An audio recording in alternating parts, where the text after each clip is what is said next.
Bangladesh Democratic প্ল্যাটফর্মের নেতৃত্ব কিছুদিন আগে দেখা করেছিলেন। তিনি অত্যন্ত উৎসাহ জুগিয়েছেন, প্রেরণা জুগিয়েছেন এই প্ল্যাটফর্মটি কনসেপ্ট দেখে। আমরা তার কাছ থেকে সুপাবেন চৌধুরীকে রিয়াজকে অনুরোধ করবো আমরা বক্তব্য উপস্থাপনের জন্য। আজকের এই সংবাদ সম্মেলনে চট্টগ্রামের ইলেকট্রনিক্স এবং প্রিন্ট মিডিয়ার সাংবাদিকবৃন্দ, প্রিয় সুধীবৃন্দ এবং গণতান্ত্রিক প্ল্যাটফর্মের প্রিয় সদস্যবৃন্দ সবাইকে আজকের অনুষ্ঠানে আগমনের জন্য আমি ধন্যবাদ জানাচ্ছি। আমি প্রথমেই আমাদের এই প্ল্যাটফর্মটা যদিও বাংলাদেশের, কিন্তু আন্তর্জাতিক প্রেক্ষাপটে আমাদের কেমন বাংলাদেশ চাই এর চেয়েও বড় সাবজেক্ট হচ্ছে এখন প্রায় 40-50 হাজার মানুষ যে গত 4-5 মাসে মেরে ফেলল দখলদার ইসরায়েল বাহিনী।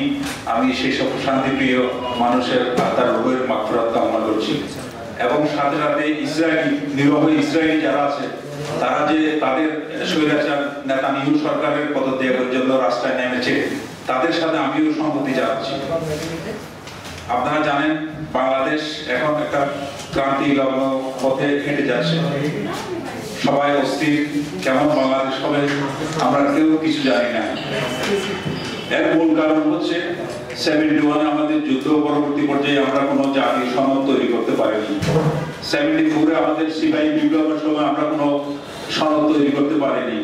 90 এসে আমরা 3 জোটের রূপরেখা বাস্তবায়ন করতে পারিনি।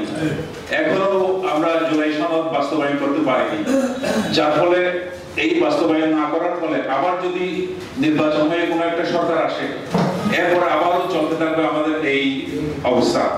সুতরাং এই অবস্থা যাতে চলতে না পারে আমি সবার আগে সাংবাদিকদের মাধ্যমে দেশবাসীকে অনুরোধ জানাচ্ছি, আপনারা সোচ্চার হন। আমাদের জুলাই সনদ যাতে বাস্তবায়ন হয়, এর আগে 3 জোটের রূপরেখা, সিপাহী জনতার বিপ্লব, 71 সনদ সবগুলো যাতে বাস্তবায়ন হয়।